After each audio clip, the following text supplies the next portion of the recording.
à toutes et à tous. Un petit mot en premier lieu pour les anglophones. Hello everybody. If you want to follow the conversation in English, I invite you to choose English channel on the bottom of your screen by clicking on the button that looks like a globe. Thanks a lot. Je m'appelle Charline Coudin, je suis doctorante à l'Université Grenoble-Alpes, l'UGA, et j'ai la chance d'animer aujourd'hui cet événement.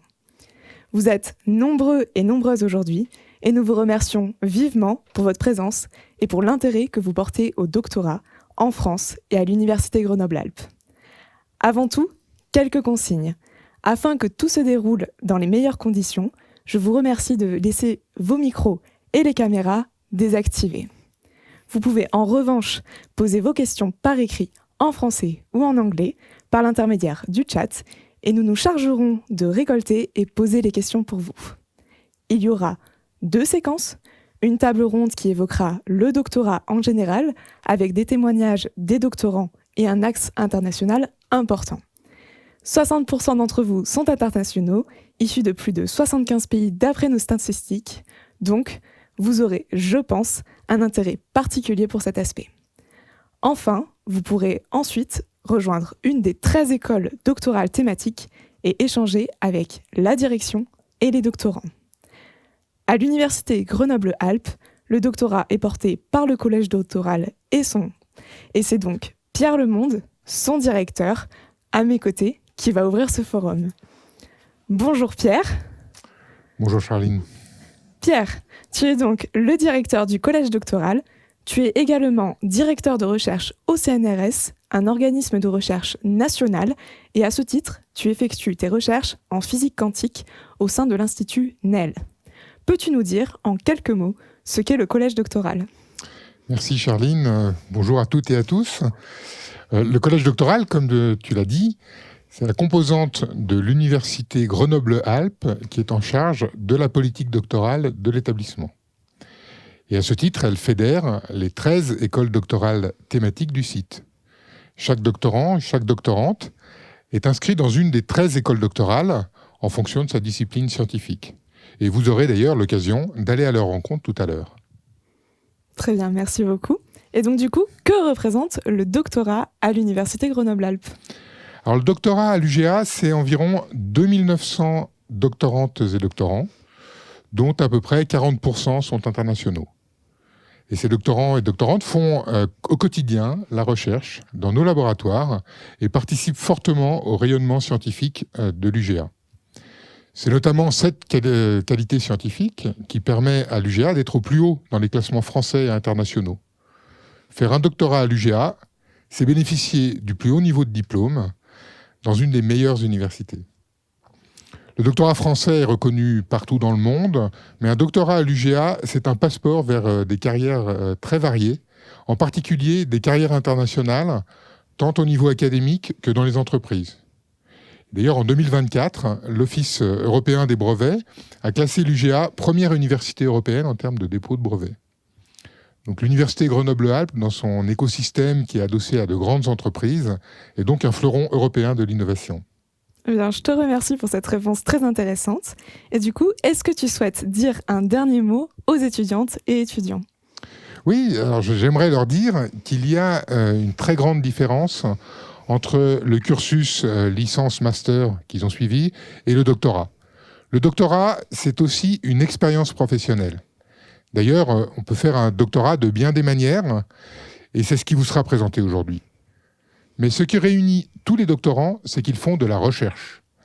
Et dans cette période de grande transition écologique, sociétale, des enjeux majeurs sont devant nous, comme le réchauffement climatique, la transition écologique, l'évolution de la démocratie et de ses représentations, les nouvelles économies, le droit international, les innovations technologiques, etc. Pour répondre à ces enjeux et trouver des solutions, nous avons besoin collectivement de la recherche dans tous ces domaines. Nous avons besoin de doctorantes, de doctorants, nous avons besoin de vous. Alors j'espère que nous saurons vous convaincre de poursuivre en doctorat.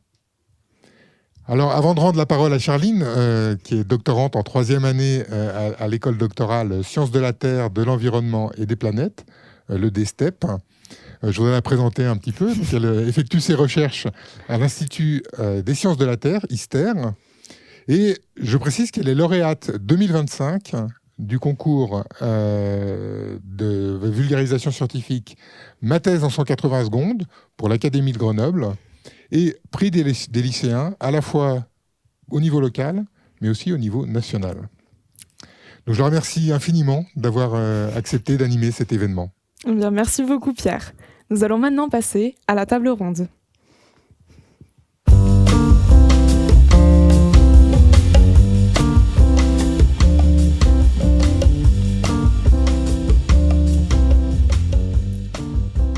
Nous allons pouvoir débuter la table ronde panorama du doctorat. L'objectif, c'est d'expliquer ce qu'est un doctorat, pourquoi et surtout comment faire un doctorat. Vous allez vite constater que cela n'a pas grand-chose à voir avec les études que vous avez jusqu'à présent suivies. Et pour cela, j'ai à mes côtés 4 intervenants que je vous propose de présenter. Zoé Masson, bonjour. Bonjour. Tu es docteur. Tu as effectué ta thèse à l'école doctorale Sciences de Gestion, c'est-à-dire l'EDSG, au sein du Centre d'études et de recherche appliquées à la gestion. Laboratoire que tu as rejoint après ta thèse, puisque tu as été recrutée comme maîtresse de conférence. Peux-tu nous dire quel était l'objet de tes recherches en thèse ? Oui, bien sûr. Du coup, pendant ma thèse, j'ai étudié ce qu'étaient les différentes conditions de performance au sein des communautés d'innovation en ligne. C'est-à-dire que pendant un peu plus de 3 ans, j'ai étudié comment faire en sorte que les membres de communautés en ligne contribuent de manière qualitative, quantitative, créative auprès de différents sujets liés à l'innovation. Merci beaucoup. Hop, je me tourne. Michela Acero, bonjour. Bonjour.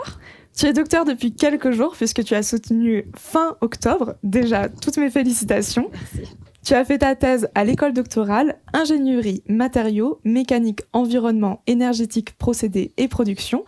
C'est l'EDIMEP 2 en co-tutelle avec l'université de Cassino en Italie.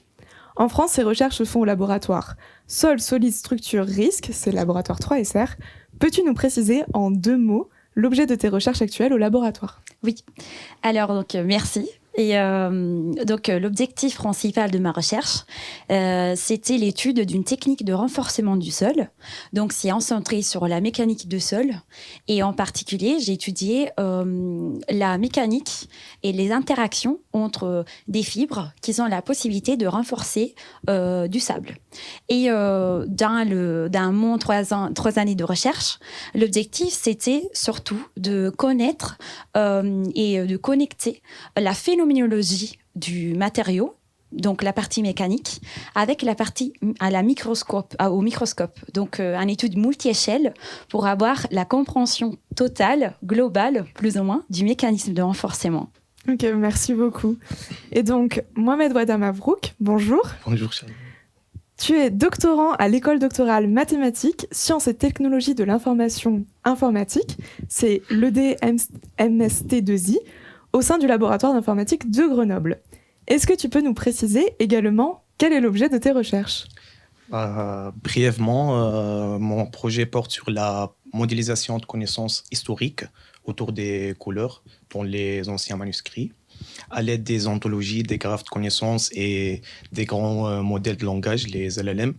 Les buts du jeu, c'est d'extraire, structurer et relier des informations issues des sources différentes, notamment de textes, des images, des analyses physico-chimiques, afin de présenter les connaissances, afin de présenter toutes les dimensions de couleur ou bien tous les aspects de couleur, quels que soient religieux, symboliques, procédurales, etc. Et de bien comprendre la transmission de savoir en cours du temps. D'accord, voilà. Merci beaucoup. Eh bien, je vais terminer par toi. Fabrice Muriot, bonjour. Bonjour. Tu es directeur adjoint du collège doctoral en charge de la scolarité, mais tu es également professeur des universités. À ce titre, tu enseignes à Grenoble INP, NC-Cube, et effectues tes recherches au laboratoire Sol, Solide, Structure, Risque, le laboratoire 3SR. Même sanction. Est-ce que tu peux nous dire en 2 mots tes recherches ? Alors, mon domaine de recherche, d'une façon générale, c'est le génie civil, mais plus exactement la géotechnique et les ouvrages géotechniques. On entend par ouvrage géotechnique tous les systèmes qui permettent de créer une interaction entre un ouvrage du génie civil, du bâtiment et le sol. Donc, les fondations, les ouvrages enterrés, tels que des tunnels ou d'autres structures, les infrastructures de transport, notamment les routes, les voies ferrées. Et mon travail, ou mes axes de recherche, couvre l'ensemble du champ du comportement de ces ouvrages, depuis l'échelle locale, comme a pu la mentionner Michaela, jusqu'à l'échelle globale de l'ouvrage lui-même. Très bien, merci beaucoup. Je vais rester avec toi pour les premières questions. Alors tout d'abord, c'est quoi une thèse? Ça dure combien de temps? Et peut-être que nous pourrions préciser ce qu'est un doctorant. Alors la première réponse, donc ce qu'est une thèse, on peut le qualifier à partir de certains mots clés.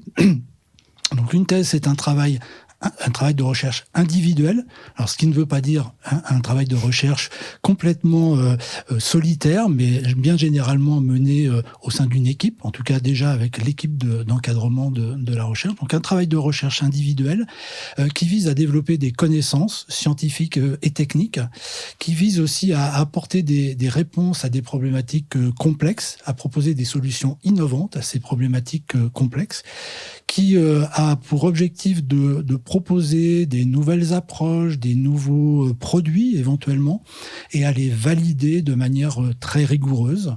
Et enfin, bien évidemment, à valoriser les résultats de cette recherche auprès de la communauté scientifique, mais aussi auprès du secteur industriel ou encore de la société.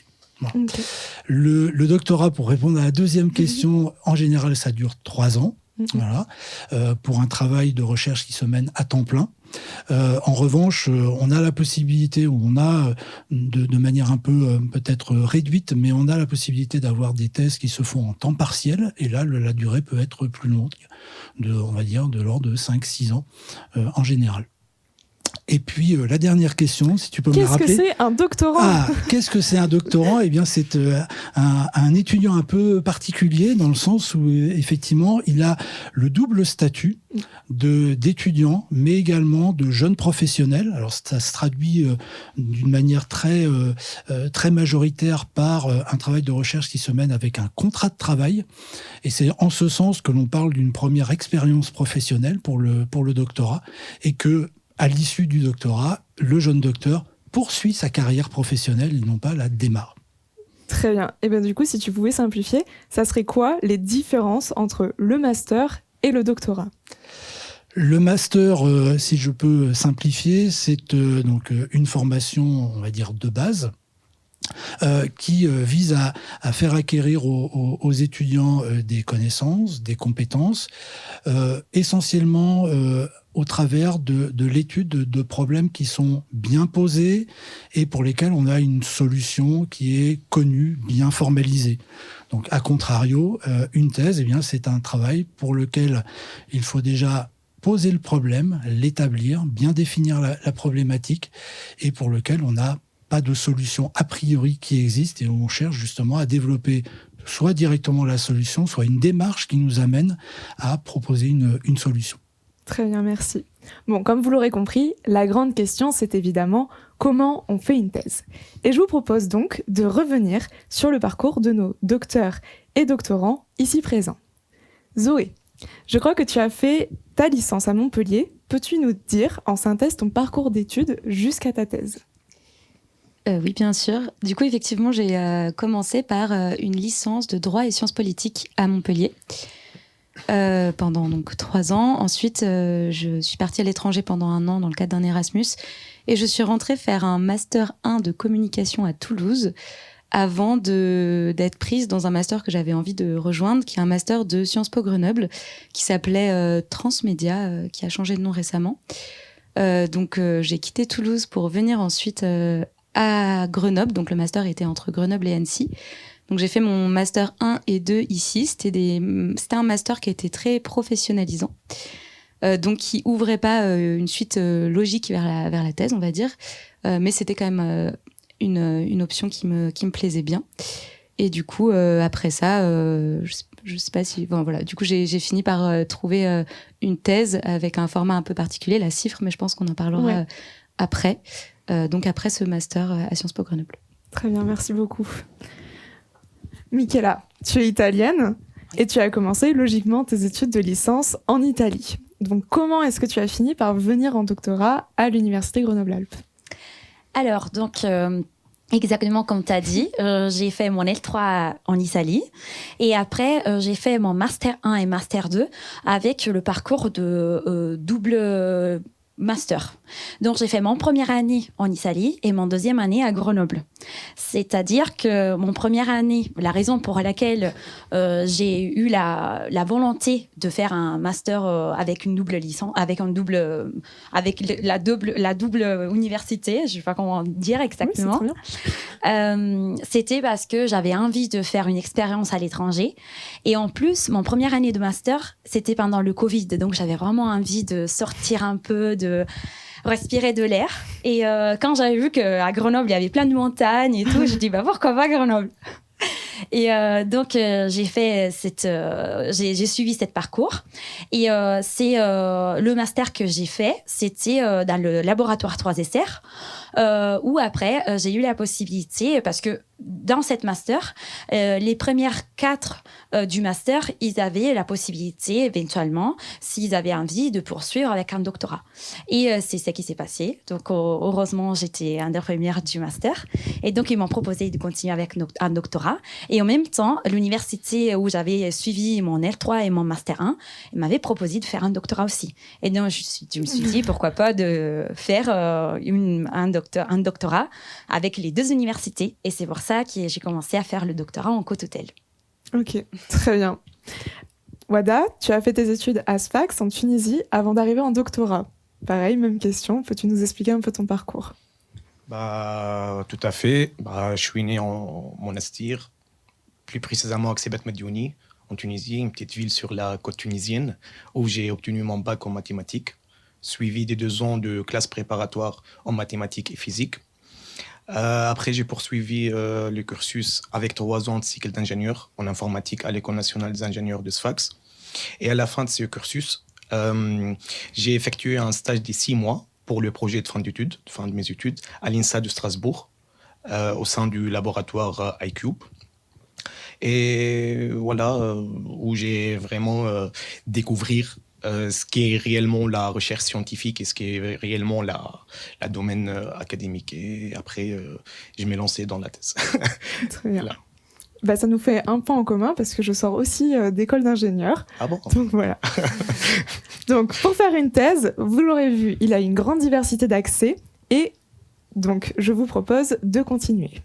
Donc Fabrice, pour candidater à une thèse, quels sont les prérequis ? Alors les prérequis sont définis par l'arrêté qui en France règle le doctorat, le diplôme de doctorat. Donc les diplômes d'entrée qui sont nécessaires sont un master français.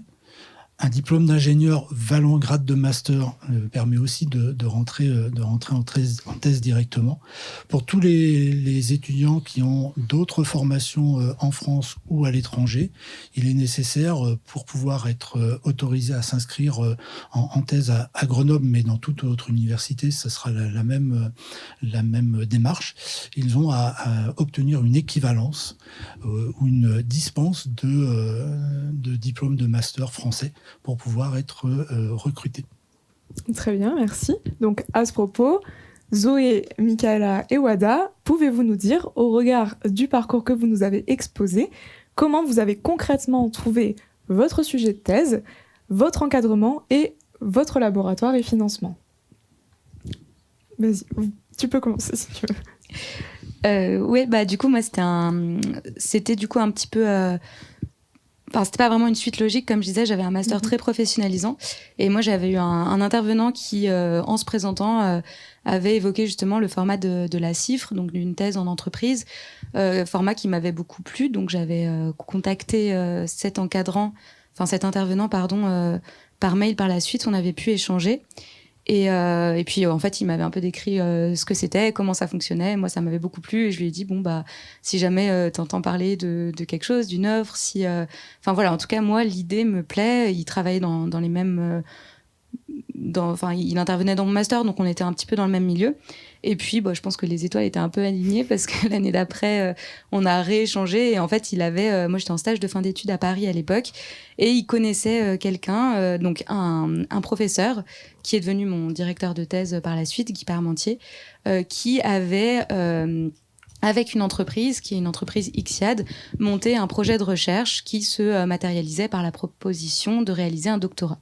Donc, il m'avait envoyé la candidature qui ressemblait vraiment à une offre d'emploi, mais du coup, pour faire une thèse en entreprise, candidature à laquelle j'ai répondu. Et puis après, avec une rencontre avec à la fois le futur directeur de thèse et puis avec l'entreprise, qui ressemblait un peu à un entretien d'embauche, je me suis lancée dans cette thèse en 2020. Voilà. Ok, merci. On suit le... On va faire le tour. Donc, dans mon cas, déjà à la fin de mon L3, j'avais eu une expérience de stage dans un laboratoire de recherche dans l'ingénierie géotechnique et j'avais vraiment bien aimé l'expérience. Et donc déjà quand j'ai choisi de faire le double master, j'avais regardé s'il y avait des possibilités après, donc si le master que j'étais en train de suivre pouvait me donner l'accès après pour faire un doctorat. Donc j'avais déjà dans la tête l'idée de poursuivre avec le monde de la recherche. Et donc, le master que j'ai suivi, comme j'ai expliqué avant, il y avait cette possibilité de valoriser les étudiants qui avaient les notes les plus hautes pour après éventuellement accéder à un doctorat.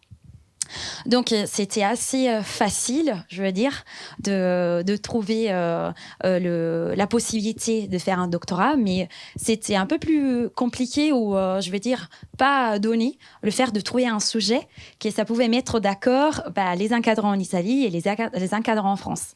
Parce que donc, le fait que c'était en co-tutelle, j'avais 2 encadrants italiens et 2 encadrants français. Et la modalité avec laquelle on fait la recherche, ça change un peu dans les différents pays. Donc, en Italie, c'est très important la partie pratique, surtout parce que dans mon cas, dans tous les cas, le master, mon parcours, c'était dans l'ingénierie géotechnique et donc c'est quand même un secteur très applicatif. Et dans le laboratoire, le 3SR, c'est que c'était important, c'était l'étude même de la technique, pas forcément de l'application qu'il y avait après. Et c'est pour ça qu'on a bien discuté avec mes encadrants.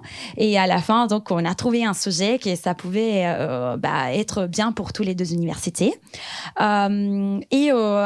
Comment j'ai vraiment trouvé les personnes avec lesquels poursuivre donc le doctorat, donc les encadrants. C'était pas comme le cas de Zoé, donc il n'y avait pas en vrai un poste avec le sujet de thèse déjà mis quelque part. Mais j'ai fait les démarches en Italie j'ai fait un concours public pour recevoir la bourse d'études de mon doctorat. Donc dans mon cas, c'était l'Italie qui finançait mon doctorat. Et c'est pour ça que tu dois passer un concours public, donc faire des épreuves, proposer un sujet. Et c'était le sujet que j'avais déjà décidé avec mes encadrants. Et après, tu passes un examen oral. Et en fonction aussi de tes notes de master, tu as un classement et tu peux être gagnant ou pas en fonction des autres.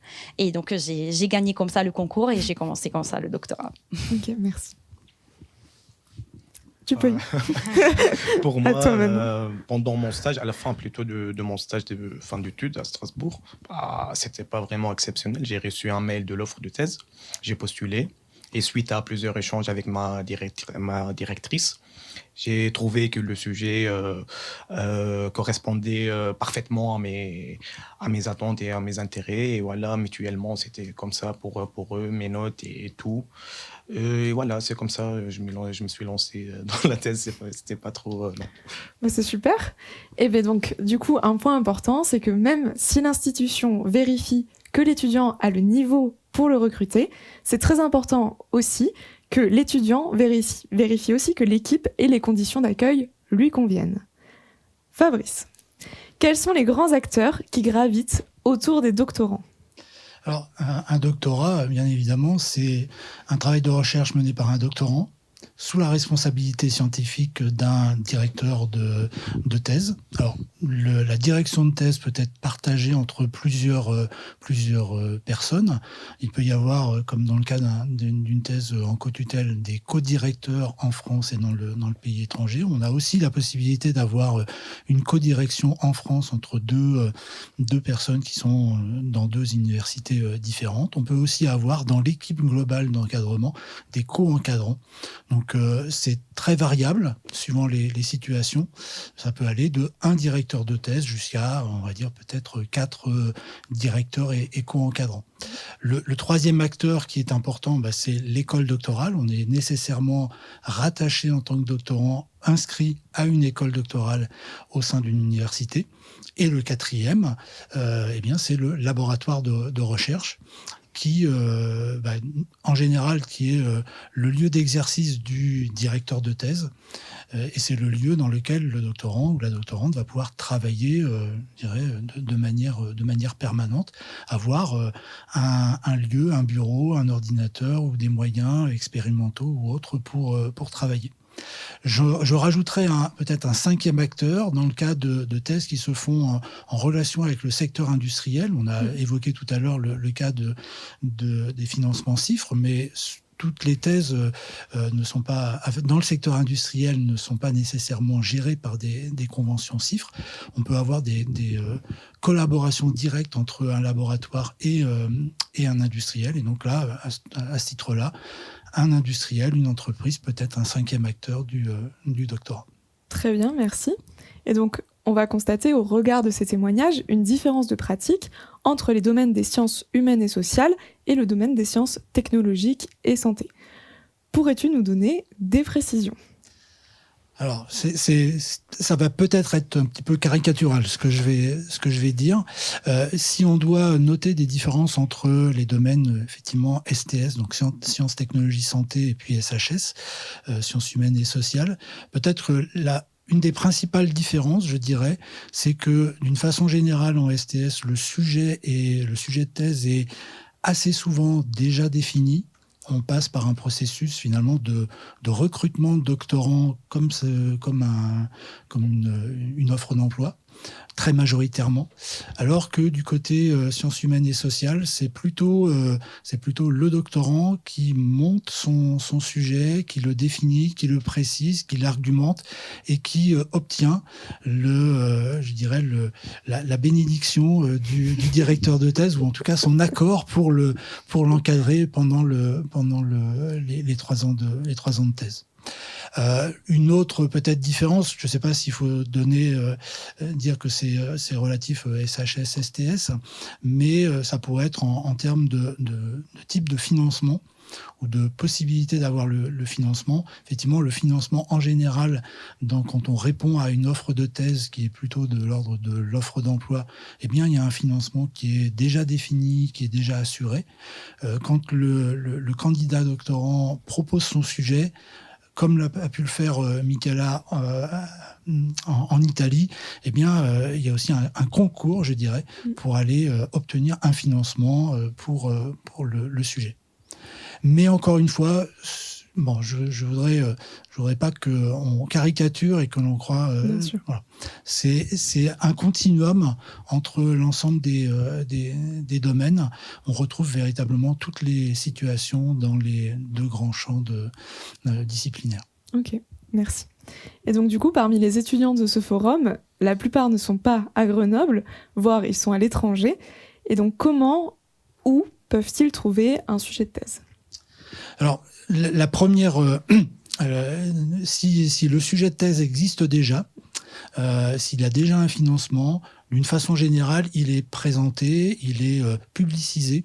Donc, soit sur le site de l'université ou du laboratoire qui va le porter. C'est aussi au travers d'outils je dirais, nationaux comme la plateforme ADUM, sur laquelle l'Université de Grenoble-Alpes, par exemple, émarge, qui va pouvoir permettre de proposer ces sujets. On a aussi d'autres vecteurs de transmission de l'information.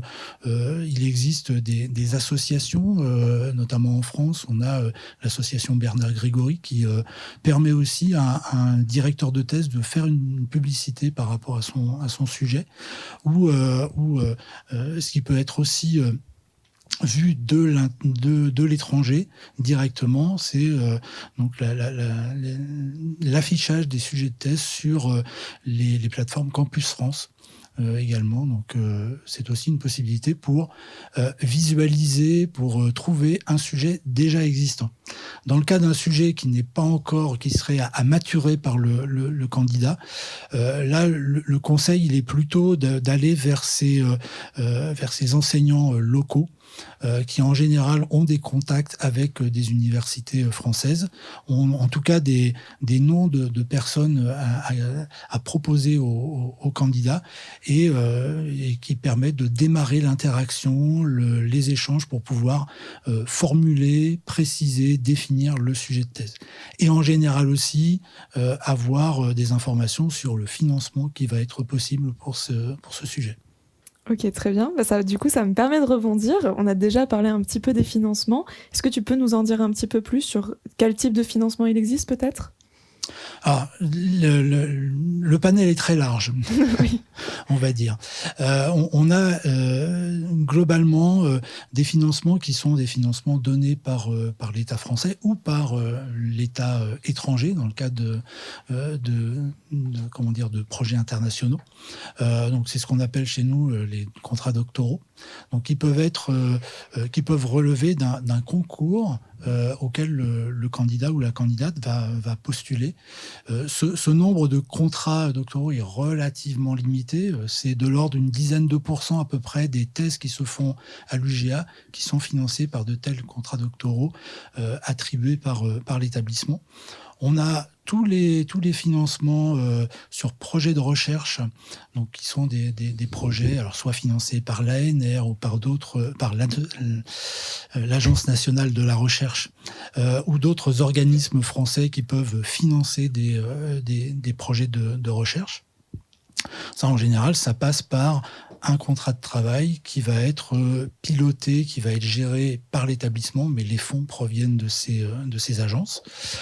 On a la même chose pour des financements étrangers, notamment européens. La communauté européenne finance un certain nombre de projets de recherche qui peuvent donner l'occasion de thèses. On a évoqué tout à l'heure le secteur industriel qui peut financer directement le doctorant au travers d'un contrat de travail dans le cadre d'une convention CIFRE, mais aussi financer indirectement le doctorant dans le cadre d'un projet, d'un contrat de recherche avec le laboratoire. Après, on a toutes les solutions de financement de type bourse. Je parlerai plutôt de bourses qui proviennent de pays étrangers, qui peuvent transiter par des agences comme Campus France ou par d'autres organismes. Mais d'une façon générale, la très très grande majorité, je ne veux pas dire 100% des doctorants, mais la quasi-totalité des doctorants sont financés pour leur recherche. J'ai oublié le cas particulier des thèses qui peuvent se réaliser en temps partiel. C'est majoritairement le cas de personnes qui sont déjà salariées dans une structure, dans une entreprise ou dans une structure publique et qui vont avoir l'autorisation de passer une partie de leur temps à faire une thèse. Donc ça se traduit par un travail de recherche à temps partiel, donc plus étalé dans le temps.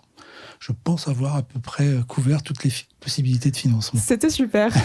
Et donc du coup, tu l'as évoqué à plusieurs reprises, on a pas mal parlé des thèses CIFRE. Il faut savoir que 10% des thèses à l'UGA sont des thèses CIFRE. Et donc je vous propose que l'on s'arrête quelques minutes sur ce format de thèse, car il présente quelques intérêts et qu'il n'est pas toujours très connu. Nous avons par ailleurs ici Zoé, qui a effectué sa thèse en CIFRE.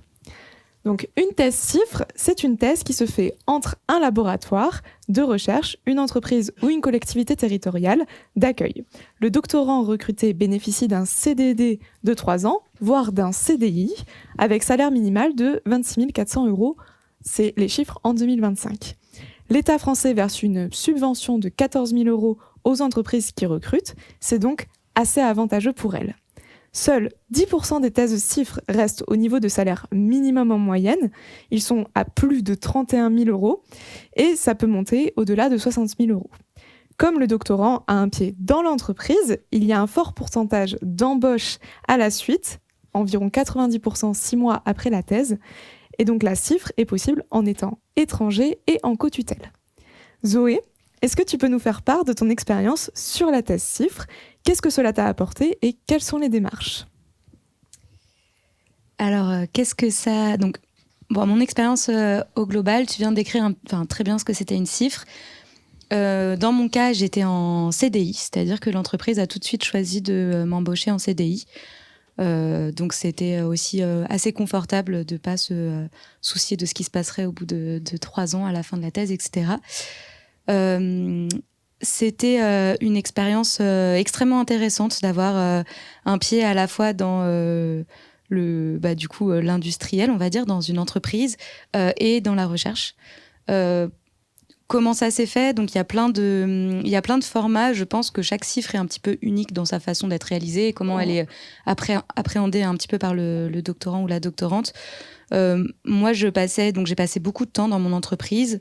Je travaillais à la fois pour ma thèse, donc je pouvais continuer. Donc je travaillais sur la communauté qui avait été développée par mon entreprise pour alimenter mon sujet de thèse. Mais par ailleurs, je travaillais aussi beaucoup pour l'entreprise dans les sujets réels traités au quotidien de l'entreprise. Donc plein de sujets clients. Donc en fait, j'avais ce métier réel, entre guillemets, de chargé d'études qui n'était pas toujours lié à ma thèse, voire assez souvent... assez lointain de mes thématiques de recherche. Donc, c'était vraiment super riche. Moi, je l'ai vécu de manière très riche parce que du coup, j'avais cette double casquette et je développais à la fois une compétence professionnelle de chargé d'études en sachant que derrière, après ma thèse, si je voulais, je pouvais poursuivre dans ces métiers-là si ça m'intéressait. Et par ailleurs, j'avais aussi tout ce travail de recherche que je menais en parallèle sur l'activité que j'avais aussi au sein de ma thèse, donc d'animer une communauté, de pouvoir tester des choses sur cette communauté. Et en fait, tout ce que je testais au sein de mon entreprise, je pouvais le valoriser dans mes recherches.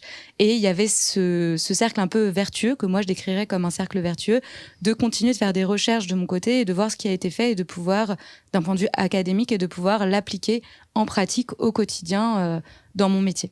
Donc ça, c'était super intéressant d'avoir cette double casquette et du coup d'avoir à la fin ces doubles compétences. C'est-à-dire que après 3 ans et demi de thèse, j'avais l'impression de pouvoir à la fois être chargée d'études, mais aussi pouvoir poursuivre dans la recherche, ce que j'ai fait par ailleurs. Voilà, je ne sais plus si tu avais une autre question aussi. Non, c'était très bien, c'est parfait, merci, tu as répondu extrêmement bien. Et donc du coup, maintenant, on va passer à des questions peut-être un peu plus intimes. Ça va être, qu'est-ce que c'était vos motivations ? Pourquoi faire une thèse ? Qu'est-ce que ça vous a apporté ? Est-ce que c'était une vocation ? Quels étaient vraiment vos critères ? Si je peux commencer. Là, j'ai déjà dit, donc à la fin de mon L3, j'avais déjà eu une expérience dans un laboratoire de recherche. Et déjà là, j'ai trouvé que c'était pour moi très intéressant. Tout ce que je faisais, le fait de pouvoir amener de la recherche sur des échantillons et faire des tests sur des matériaux et avoir un résultat tout neuf, c'était quelque chose que je trouvais incroyable. Le fait, quelqu'un il l'a pas fait, je suis la première personne qui fait ça, c'est trop bien.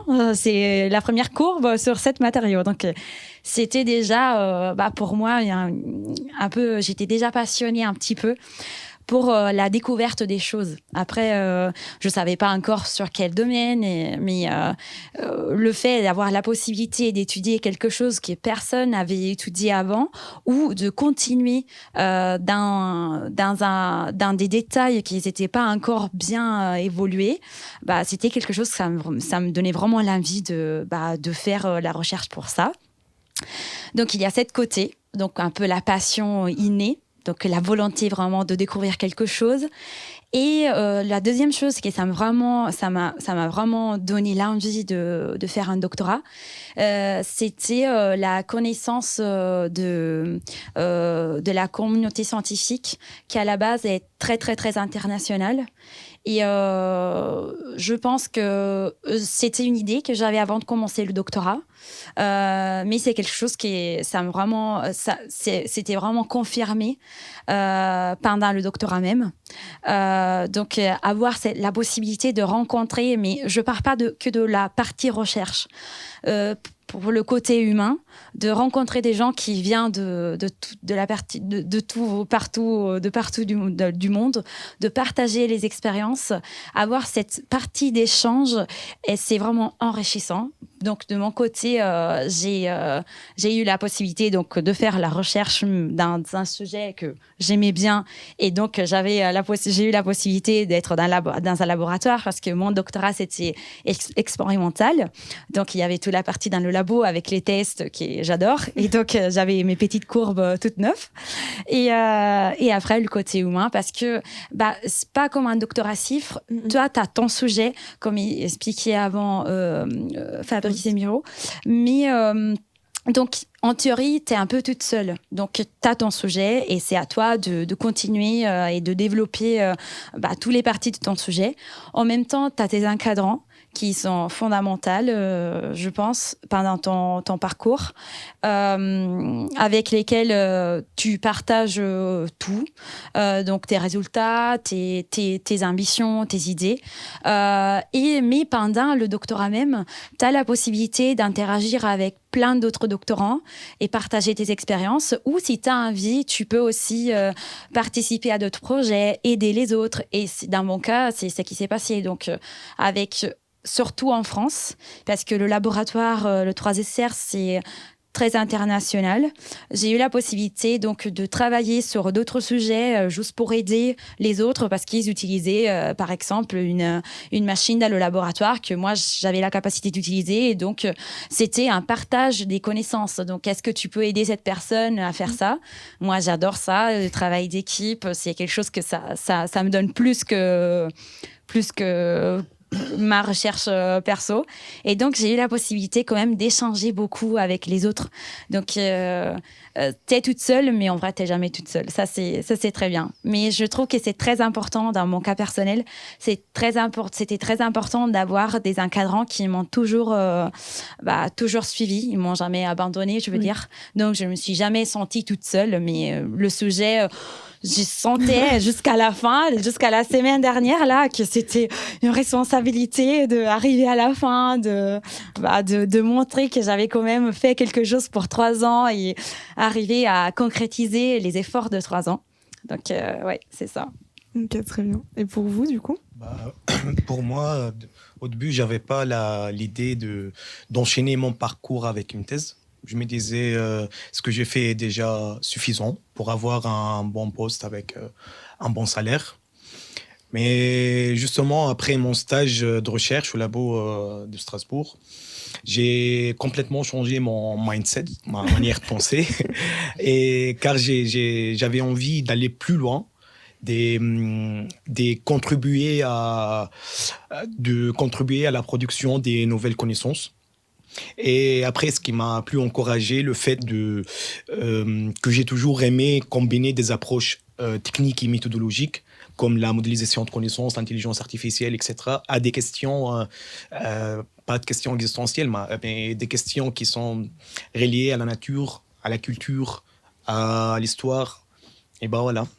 Ouais, c'est souvent quelque chose qui revient, c'est quand on sort de parcours d'ingénieur, il y a une facilité, c'est de Exactement, prendre... surtout dans le domaine de l'informatique. Donc, ouais. Mais en fait, c'est important, et je pense qu'on l'a vu avec vos deux réponses, c'est les vocations et l'envie vraiment de faire de la recherche, mais aussi de développer une expertise du coup dans des domaines précis. Et il faut savoir que quand même le doctorat, c'est aussi une porte d'entrée pour l'international, et voilà, ça nous apporte pas mal de compétences. Après, si je peux ajouter, des fois... Je pense qu'on est tous pareils, on est simplement des étudiants avant de commencer un doctorat, on a terminé notre master. On a envie d'avoir aussi une stabilité, de commencer à travailler parce que, je veux dire, on a étudié pour plusieurs années aussi pour avoir quelque chose que ça nous donne de la satisfaction. Et donc, des fois, moi, j'ai ressenti pendant les 3 années, des fois, d'avoir peur pour l'après. Mais honnêtement, petit à petit, que j'ai poursuivi pendant les années de doctorat, la peur s'est enlevée. Grâce au fait que c'est vrai que pendant les 3 années, tu développes vraiment des compétences et tu te sens de plus en plus sûr de toi et il y a des possibilités après. Donc, mais au début, j'ai ressenti d'avoir peur de faire une mauvaise choix, entre guillemets, pour avoir peur de s'éloigner, par exemple, avec un parcours d'ingénieur. Après, tu commences une recherche, c'est pas toujours lié avec ce que tu fais dans la pratique d'un ingénieur. Mais honnêtement, avec les années, la peur, elle est plus là. Donc, je trouve que c'est bien ça. Parfait. Question spécifique à Fabrice. Lorsqu'on fait une thèse en SHS, pourquoi faire une thèse quand on est déjà salarié ?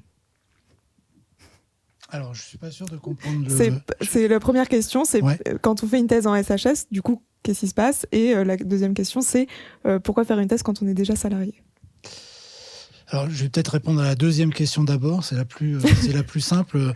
Quand on est salarié et qu'on a l'idée de faire une thèse, c'est qu'en général, on n'est pas forcément très satisfait personnellement de ce que l'on fait. On ressent un manque, une motivation, une envie de creuser les sujets, d'aller plus loin, de développer des choses qui ne sont pas nécessairement données en tant que salarié. Donc c'est bien souvent la motivation principale, c'est celle-ci, avant même d'être une idée qui pourrait être de vouloir changer d'orientation, de parcours. C'est plutôt un manque ressenti de la personne de satisfaction par rapport à ses activités, de vouloir aller effectivement creuser un peu plus les sujets, vraiment les aborder de fond et aborder aussi et apporter des réponses à des questions qui peuvent être très complexes et même très amont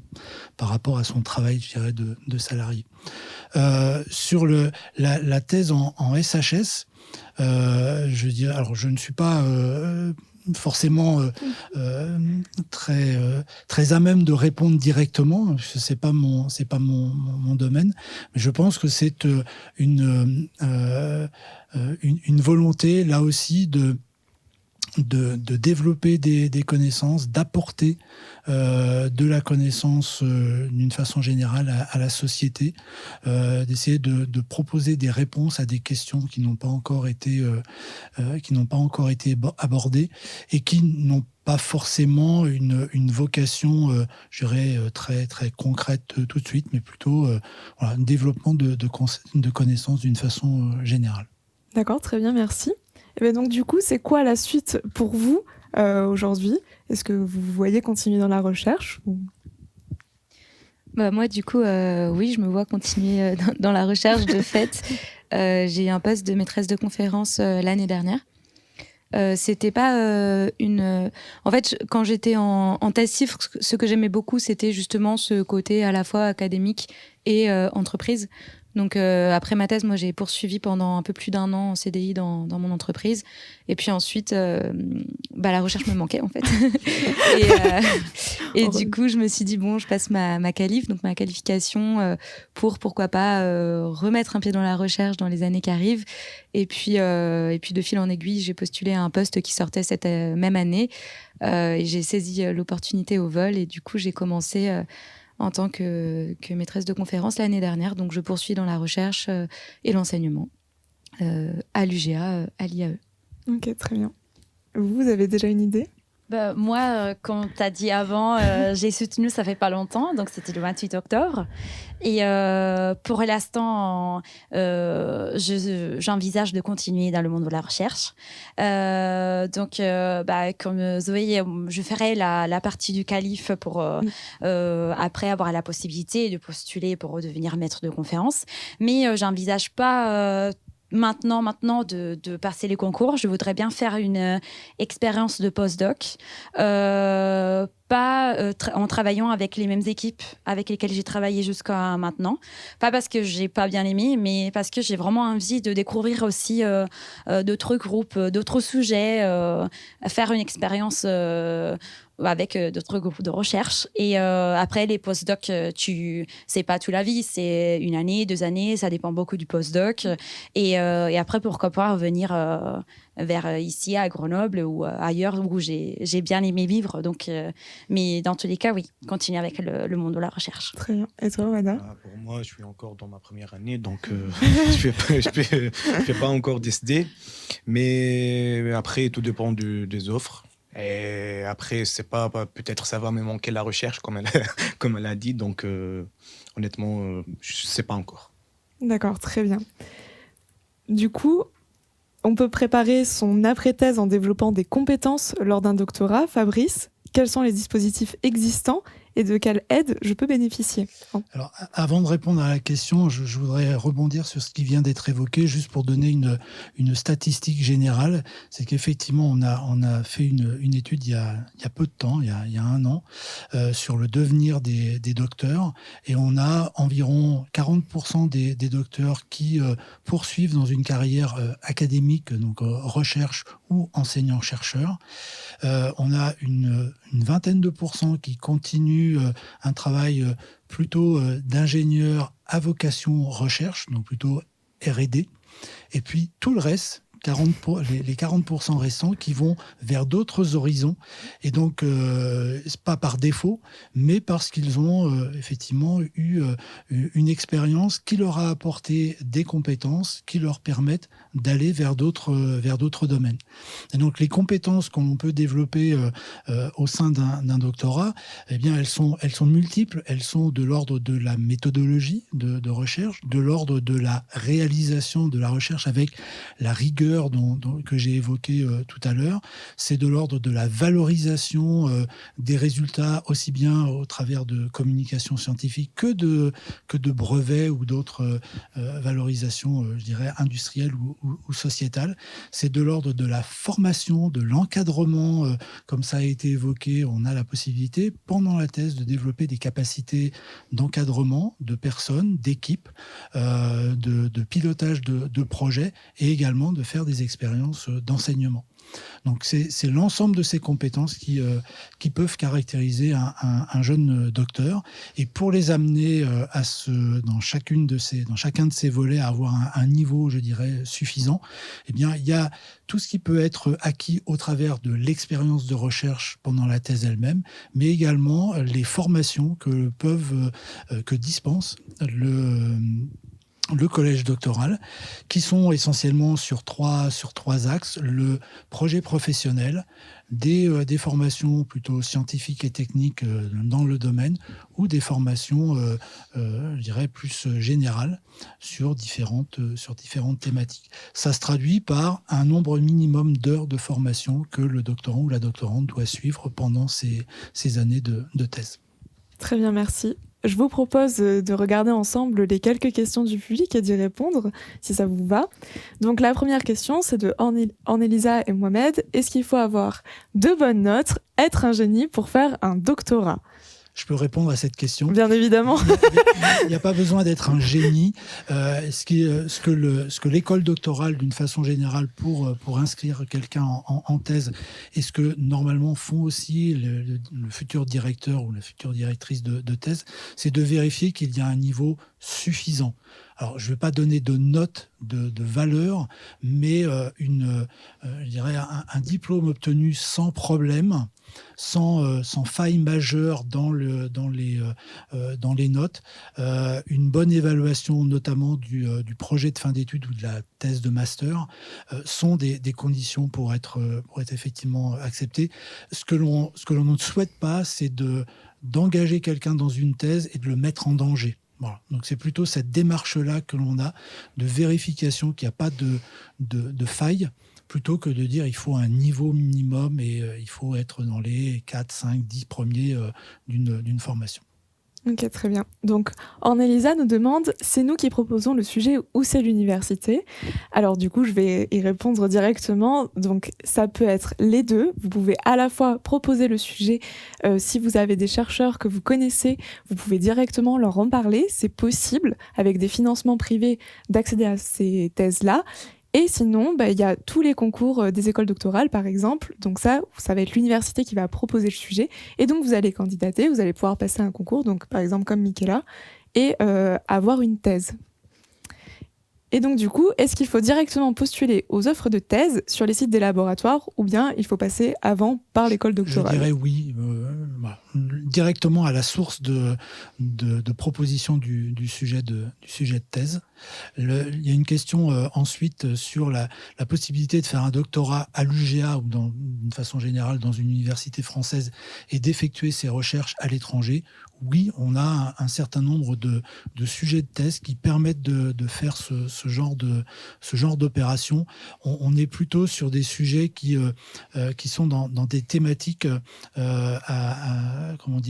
d'aide au pays plutôt en voie de développement, plutôt dans cet ordre-là, ou alors de sujets qui s'intéressent à des thématiques particulières, je dirais, propres à certains territoires. Je pense à des problématiques climatiques ou d'autres choses qui peuvent être complètement attachées à un territoire qui n'est pas le territoire français. C'est effectivement aussi quelque chose qui est possible de faire. Et du coup, comment obtenir l'équivalent du master français quand on est étranger? Alors, c'est dans le dossier d'inscription en thèse que on donne les éléments sur son diplôme obtenu, donc le diplôme lui-même, les relevés de notes, et c'est l'établissement, c'est le collège doctoral qui va étudier ces documents et qui va pouvoir dire si oui ou non la formation suivie et les résultats obtenus sont suffisants pour être autorisé à s'inscrire en thèse. Ok, merci beaucoup. Donc, merci beaucoup Fabrice et Zoé pour vos témoignages précieux. Je vais vous libérer et accueillir de nouveaux intervenants, Stéphano Dalponte et Manuel Vénier, pour évoquer entre autres la mobilité à l'international, l'éco-tutelle et l'accueil des publics internationaux.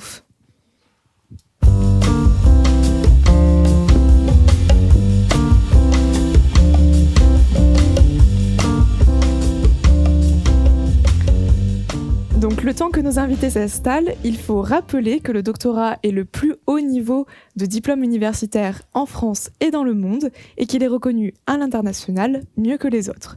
Le doctorat en particulier, le doctorat français, c'est un passeport pour l'international pour ceux qui souhaitent tenter cette aventure. C'est d'ailleurs le choix qui est fait pour 33% de nos docteurs, mais ici, nous allons aborder deux aspects, les mobilités possibles dans le cadre de la thèse et la thèse en co-tutelle. Donc, Stéphano Dalponte, bonjour. Bonjour. Vous êtes directeur adjoint en charge des relations internationales au collège doctoral de l'UGA. Manuel Vénier, bonjour. Bonjour. Vous êtes responsable du service international Student and Scholar Office, c'est l'ISSO. Merci beaucoup de nous avoir rejoints. Ma première question ira à Stéphano. Nous en avons déjà parlé et j'aimerais revenir sur la question des sujets et des financements. Nous avons de nombreux étudiants internationaux avec nous et ils se disent « Comment je fais pour trouver un sujet et des financements quand je suis à l'étranger ?» Pouvez-vous nous en parler, donc de Campus France et des programmes de bourse à l'étranger? Disons, question intéressante, effectivement, parce que c'est un peu la première question que souvent on se pose, comment je finance ma thèse, ma recherche, mon séjour à l'étranger, en France dans les cas spécifiques. Beaucoup d'éléments ont été effectivement donnés par Fabrice. Je dirais la voie royale, c'est effectivement répondre à des appels d'offres, à des projets qui sont déjà proposés par un futur directeur de thèse. Donc, c'est les sites thèse.fr, les sites ADUM, Euraccess aussi pour les projets, si on va à une dimension plus européenne. Et surtout, si on vient de l'étranger, je dirais l'interlocuteur privilégié dans un premier temps, c'est effectivement Campus France. Il y a des offres qui sont proposées via les sites de Campus France. Il y a des personnes qui sont là justement pour aider la prise de contact au niveau local, donc en France et à Grenoble en particulier. Il y a des bourses qui sont également mises à disposition par Campus France, donc effectivement il faut se renseigner. Après, c'est difficile de donner une réponse unique parce que chaque pays a ses particularités, donc les conseils que je peux donner est il faut se rapprocher de l'antenne Campus France du pays dans lequel on réside et on trouvera toutes les informations on va dire nécessaires pour pouvoir déposer un projet, une candidature et donc postuler pour une bourse. Il y a d'autres financements. Il y a des bourses Eiffel, par exemple, qui restent toujours au niveau des Campus France, mais sont au niveau national pour la France. Et il y a des financements au niveau local. Donc, il y a des bourses UGA, on va dire, des financements UGA. Il faut répondre à un appel à projet pour pouvoir bénéficier de ce type de financement. Qu'est-ce que je peux rajouter les conseils qui ont été donnés aussi par Fabrice. Il faut avoir il faut prendre contact avec les personnes, les futurs directeurs de thèse, très important. Il faut passer au niveau local, l'enseignant, le professeur avec lesquels on avait de bons rapports, ou la matière, on aimait bien, disons, pendant les études. Souvent, les contacts se construisent de cette manière-là et le reste, on va dire, suit d'une manière un peu naturelle. Merci beaucoup. Et donc, Wada, tu as été dans cette situation après ton master en Tunisie. Concrètement, comment est-ce que tu as cherché et trouvé ton sujet ? Comme je t'ai dit, lors de la fin de mon stage, j'ai reçu le mail de l'offre. J'ai postulé, j'ai candidaté. Et suite à plusieurs échanges avec ma directrice, j'ai été accepté. Et je suis allé en Tunisie pour faire le dossier de visa et faire tout. Après, je reviendrai ici. Donc, voilà. Ok. Et ce mail, il t'était envoyé de la part de qui ? De la part de ma directrice, en diffusion de l'offre du sujet de thèse. Okay. Et comme ça, je l'ai reçu. Donc, tu avais déjà un contact avec elle avant ? Pas exactement, mais en fait, il y a 2 offres de thèse qui... Il y a les directeurs et les directrices de thèse font la diffusion de l'offre sur des sites ou bien par des mails. Et comme ça, on reçoit les offres par mail et on postule directement. On peut postuler directement. Pas tout simplement sur Adoom ou bien des... Après, il y a pas mal... il y a un peu de plateformes ou bien de sites web qui font la publication des offres de thèse. Maintenant, je ne me rappelle plus de sites, mais il y a pas mal de sites qui font ça. D'accord. Merci beaucoup pour cette réponse. Et donc, du coup, les ambassades et les espaces Campus France, partout dans le monde, sont de bonnes ressources pour connaître les financements. J'en profite pour les remercier pour le relais de communication qu'ils ont réalisé pour ce forum et pour certains, leur présence en ligne. Donc Stéphano, nous avons évoqué l'éco-tutelle comme source de financement, mais est-ce que tu peux nous expliquer ce qu'est une co-tutelle et comment ça marche ? Alors, une co-tutelle, c'est un dispositif pas très beau à dire, administratif, et après je vais revenir sur ce mot, qui permet d'obtenir un double diplôme. C'est ça l'objectif ultime. Donc on réalise une thèse, une seule, pas 2, sur une durée déterminée, 3 ans en général, avec une seule soutenance, un seul manuscrit de thèse, un seul jury en fait, et avec l'objectif ultime justement d'obtenir un diplôme qui soit validé dans 2 universités, donc l'UGA et l'université partenaire. Pourquoi je dis un dispositif administratif? Parce qu'il y a, on n'aime pas l'administration, c'est vrai, en général, mais ça fait partie du jeu, dans le sens, il y a des règles à respecter. C'est un diplôme délivré par l'État, donc il y a, je dirais, des lois qu'il faut suivre et des consignes qu'il faut respecter dans les deux pays. Les règles sont, par exemple, la permanence dans chacun des pays. En général, c'est plutôt un tiers du temps qui est demandé dans chacun des pays. Donc, forcément, un minimum, on va dire une année, si la thèse dure 3 ans, doit être passée dans les pays, dans un des deux pays. Il y a des règles sur la durée aussi. En France, c'est 3 ans, mais dans d'autres pays, ça peut être 4 ans, voire 5 ans. Donc, il faut trouver un compromis. Il y a des règles sur les jurys. En France, par exemple, il y a 2 rapporteurs pour la thèse avec une soutenance. Ce n'est pas le cas de tous les pays. Donc, c'est tous des aspects, en quelque sorte, qu'il faut anticiper, qu'il faut négocier, dans le vrai sens, au début de la thèse, pour éviter surtout d'avoir des surprises quand on arrive à une semaine de la soutenance. Et donc, il faut établir une convention de co-tutelle, donc un contrat, je dirais, vraiment individuel. C'est du sur-mesure, parce que chaque contrat individuel peut être différent ou changer d'une manière légèrement différente par rapport à l'un de l'autre. Et voilà, c'est des aspects qu'il faut anticiper, il faut se prendre suffisamment à l'avance. Et parfois, on n'y arrive pas. Dans ces cas, on peut avoir très bien une co-direction dans la thèse. Donc, on aura 2 équipes de direction dans 2 pays différents, mais on n'aura pas malheureusement ces fameux doubles diplômes qu'on souhaite bien évidemment obtenir. Ce que je peux rajouter est que le collège doctoral est là aussi pour cela. Donc, il y a des gens qui travaillent au collège doctoral, qui ont beaucoup d'expérience sur ce sujet. Il y a de la bonne volonté, je dirais, de tous les côtés, la possibilité de faire des compromis sur certains points, sur d'autres un peu moins. Par exemple, la durée minimale du séjour dans chacun des pays. Mais il ne faut pas avoir peur, on va dire. Et là, je reviens sur ces mots administratifs. Si je peux donner un conseil, il faut anticiper. Il faut se prendre suffisamment à l'avance. D'une manière générale, on dit qu'il faut boucler la co-tutelle ou la formalité, on va dire, administrative avant la fin de la première année ou au début de la deuxième année de thèse. La procédure, la durée est très variable, dans le sens ça peut prendre quelques semaines ou plusieurs mois. Et ça fonctionne aussi du pays et de l'université. Et si c'est des universités avec lesquelles nous avons déjà travaillé, bien évidemment, les choses sont plus simples.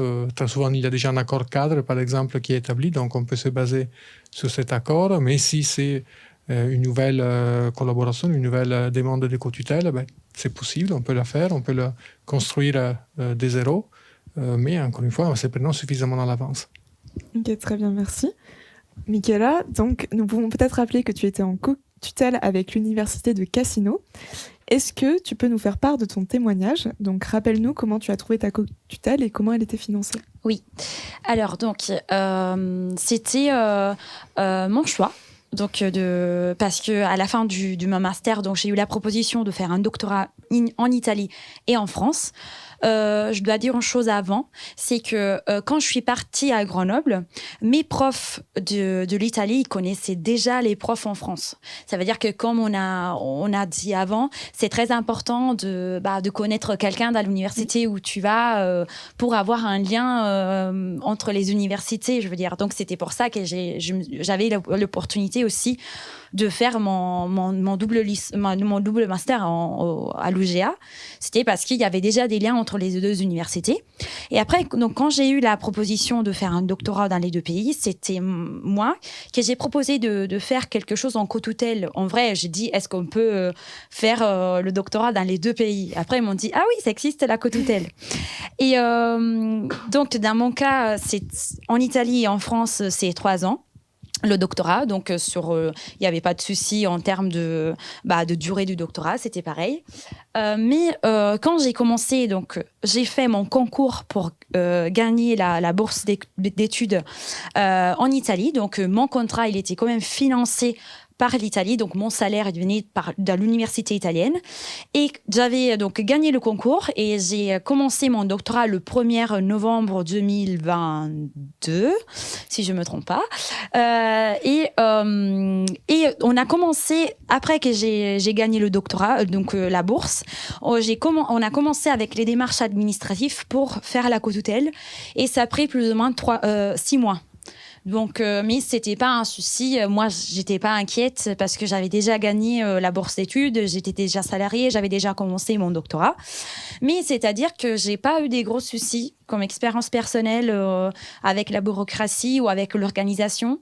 Honnêtement, je trouve que c'est très bien organisé. Par exemple, pour le côté de formation, donc on a, en étant doctorant, une formation obligatoire de 120 heures. Mais si on est en co-tutelle, on considère qu'on doit faire la moitié des heures de formation dans un pays et dans l'autre. Dans le contrat, comme il disait Stefano Dal Ponte, on a l'obligation de passer au moins une année sur 3, dans mon cas, minimum une année sur 3 dans les 2 pays. Dans mon cas particulier, j'ai passé 1 année et demie dans un pays, 1 année et demie de l'autre, mais parce que c'était pour moi nécessaire pour utiliser des outils dans un laboratoire plutôt que d'un autre, mais donc c'était pour ça. Et une chose aussi à dire, dans mon cas, ça dépend toujours du contrat, mais le fait d'aller à l'étranger, donc moi j'étais payée par l'Italie, quand j'allais à l'étranger, j'ai toujours reçu une surplus de la bourse d'études, ça correspond aux 50% en plus de la bourse que tu reçois à la base, donc comme aide pour considérer que tu vas à l'étranger, donc le coût de la vie, ou tu as une double, en imaginant, tu as un loyer à payer en Italie, et après tu dois payer un autre loyer quand tu es à l'étranger, et donc tu reçois un aide en termes économiques pour gérer la vie à l'étranger. Et c'est que je peux dire, honnêtement, avec tout mon cœur, c'est que quand tu fais une double doctorat, tu as les doubles possibilités après. Ça veut dire, c'est que je peux honnêtement dire, c'est que c'est très important, c'est d'avoir des contacts pour après développer ta vie dans l'académie. Et donc, le fait d'être dans les 2 universités, tu partages ta vie scientifique avec le double nombre de personnes. Tu fais partie de plusieurs conférences, tu t'échanges avec beaucoup de personnes, et donc le fait d'avoir 4 encadrants, ça veut dire beaucoup de contacts pour un postdoc, par exemple. C'est mon cas dans le moment. Je demande à tous mes 4 encadrants et ils me donnent plusieurs possibilités pour après. Très bien, merci beaucoup.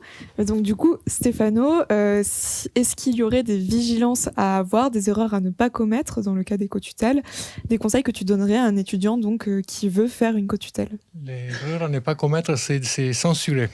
C'est-à-dire qu'il ne faut pas avoir peur de se lancer dans une co-tutelle, dans l'expérience d'une thèse dans 2 pays. Comme le disait Michael, je me permets de rebondir aussi sur ce que tu as dit. Effectivement, c'est une expérience enrichissante sur le plan personnel. On a des contacts, on connaît des gens, on connaît des cultures différentes.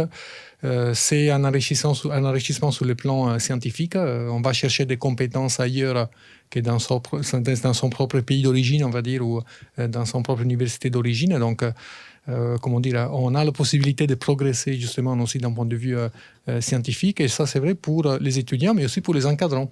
On les oublie parfois, mais pour les encadrants aussi c'est une opportunité justement de tisser des contacts, d'avoir de nouvelles relations et qui se traduisent par des nouvelles opportunités, des opportunités qui seraient plus limitées pour justement les futurs docteurs dans les cas où il n'y aurait pas cette collaboration. Et l'autre conseil, c'est effectivement, il faut anticiper. Ça, je l'ai déjà dit, mais j'insiste parce que c'est très important. Et parfois, il faut aussi, un peu reculer pour mieux avancer. C'est-à-dire, pourquoi ne pas faire un Master 2, par exemple, dans les pays, en France, par exemple. On vient ici, pas juste pour la thèse, mais on y vient justement pour un master, juste la 2e année par exemple. Ça permet de mieux comprendre la culture, la langue, de tisser dès tout de suite les contacts et, tant qu'on est là, anticiper, si c'est déjà l'idée, cette convention de co-tutelle qui sera ensuite mise en place plus rapidement. D'accord, merci beaucoup. Michaela, on a déjà un peu parlé de la question des financements. Et du coup, est-ce qu'il existe des financements spécifiques pour les co-tutelles en France et à l'UGA en particulier? Disons, il n'y a pas vraiment de financements spécifiques co-tutelle, mais il y a des financements pour faciliter la mobilité internationale. Donc ça, c'est pas des spécificités, on va dire, pour la co-tutelle, mais bien évidemment, un étudiant qui a un co-tutelle aura un regard un peu privilégié vers ces types de financements. Et donc la réponse est oui, il existe ces types de financements à l'UGA et au niveau national, encore une fois, via par exemple les bourses Eiffel proposées par Campus France. Très bien, merci beaucoup. Donc vous l'aurez compris, l'international est intrinsèque au diplôme de doctorat et la mobilité est fortement recommandée, voire incitée. Il existe des financements au niveau de l'Université Grenoble-Alpes, au niveau des écoles doctorales et des laboratoires. Stéphano, pouvez-vous nous en dire un petit peu plus ? En réalité, je n'ai pas grand-chose à rajouter. Là. C'est vrai qu'on dans a déjà après, c'est un peu, ça peut être aussi un peu au cas par cas. Les cas de Michaela, c'est effectivement un peu particulier dans le sens, c'était une bourse étrangère qui était abondée par les laboratoires. Et donc, c'est plutôt les encadrants dans ces cas-là qui ont donné des moyens supplémentaires pour permettre le bon déroulement de la thèse. Ça peut arriver, il peut y avoir le support d'une entreprise privée, il peut y avoir justement ces bourses dont on a déjà un peu parlé. Disons, les mécanismes existent. Encore une fois, l'interlocuteur privilégié, c'est la direction de thèse. C'est les contacts qui existent entre les deux partenaires, donc les deux laboratoires, les deux personnes qui vont encadrer la thèse. Et je dirais qu'il faut encore une fois les contacter et voir avec eux les possibilités qui existent dans ce sens. Très bien, merci beaucoup. Donc Manuel Vénier, vous êtes responsable du service international Student and Scholar Office. Quel est votre rôle et le rôle de la structure au sein de l'UGA ? Alors oui, l'International Student and Scholars Office, qu'on appelle souvent par son acronyme ISO, c'est le service d'accueil et d'accompagnement des étudiants, des doctorants et des chercheurs internationaux de l'Université Grenoble-Alpes. C'est un service qui est vraiment dédié, spécialisé pour les publics internationaux, donc pour répondre à leurs problématiques spécifiques. Donc notre objectif, notre raison d'être, c'est d'essayer de faciliter la préparation du séjour, de faciliter l'arrivée et l'installation des publics internationaux, mais également de les accompagner vraiment tout au long de leur séjour pour toutes les questions ou les petites problématiques qui pourraient survenir le long du séjour, parce que on sait que l'arrivée en général concentre la plupart des démarches et les difficultés qui peuvent se poser, mais il y a aussi des sujets qui émergent tout au long du séjour de recherche, par exemple pour la santé ou pour les démarches de titre de séjour, et on va être là pour essayer d'accompagner et de répondre au mieux aux questions que peuvent se poser nos publics internationaux ici. Très bien, merci. Et du coup, quels sont les statuts accessibles aux ressortissants de pays tiers pour venir effectuer un doctorat et pour rester en France à l'issue de ce doctorat ? Alors, pour les ressortissants de pays tiers, donc c'est les ressortissants non européens, effectivement, ils sont soumis à autorisation avant de venir en France, ou d'ailleurs pour ceux qui sont déjà présents en France et qui souhaitent prolonger leur séjour. Et donc ça se fait soit par la demande d'un visa, soit par l'obtention d'un titre de séjour pour ceux qui sont déjà ici. Il y a deux statuts principaux, pour résumer, pour effectuer un doctorat en France. On peut avoir un statut étudiant, ou on peut avoir un statut qui s'appelle talent chercheur. La distinction, principalement, elle se fait sur l'existence ou non d'un contrat de travail, d'un contrat doctoral, droit français. Donc, grosso modo, si vous avez un contrat doctoral, vous aurez accès au statut de talent chercheur. Les deux statuts sont à peu près équivalents. Donc on peut effectuer très bien son doctorat en France avec un statut d'étudiant. Le statut de talent chercheur, il apporte quelques facilités, notamment des démarches accélérées de demande de visa, des démarches aussi facilitées pour la famille accompagnante. Donc si on a des doctorants qui viennent avec leurs conjoints, conjointes ou avec leurs enfants, il y a des facilités pour le statut passeport talent chercheur. Et puis ça permet aussi pour les personnes qui souhaiteraient se projeter un peu plus durablement en France, d'accéder à des titres de séjour de plus longue durée, après un certain nombre d'années passées en France, de pouvoir un peu pérenniser et stabiliser son séjour avec des titres qui ont une durée de 10 ans. Ce qu'il faut savoir pour ceux qui nous écoutent aussi, ce qui peut être intéressant, c'est qu'à l'issue du doctorat, il y a les dispositifs qui permettent de prolonger aussi le séjour en France. Les autorisations de séjour en France peuvent être prolongées, d'ailleurs qu'on ait un statut étudiant ou talent chercheur. Et donc, à l'issue d'un doctorat, on peut rester, par exemple, 1 an à minima en France en plus pour rechercher un travail, que ce soit dans le secteur de la recherche publique ou dans le privé directement, ou même créer une entreprise. Il y a des possibilités, des facilités qui sont offertes à ces publics. Très bien, merci beaucoup. Donc Wada, je crois que tu as bénéficié des services offerts par ISO. Concrètement, qu'ont-ils fait pour toi? Et je crois que tu ne les as pas contactés dès ton arrivée, mais un petit peu plus tard. Moi, comme je disais à Manuel, je suis là un contre-exemple des gens qui ont été pas qui ont pas contacté ISO, et j'ai vraiment regretté. Car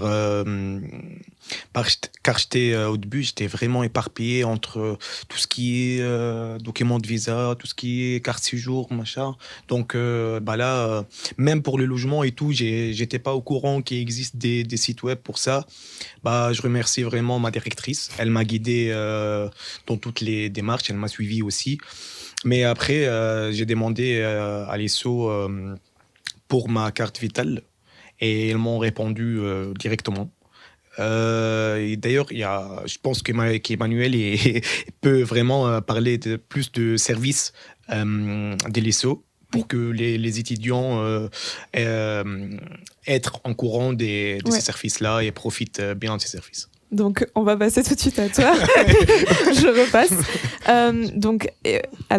On a des cas où les doctorants parlent français, mais aussi on a des cas où des doctorants ne parlent pas français. Quand je dois m'installer à Grenoble, qu'est-ce que ISO va faire pour moi, du coup ?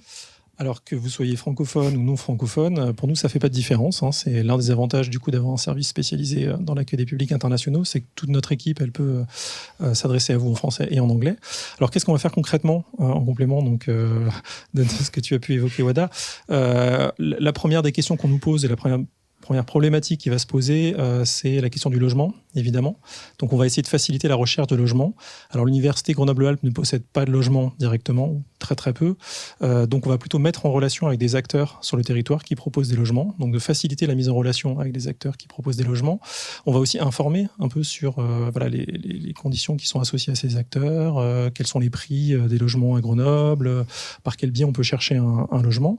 On va essayer d'éviter aussi de sensibiliser sur les risques d'arnaque, parce que ça peut arriver aussi quand on cherche à distance un logement.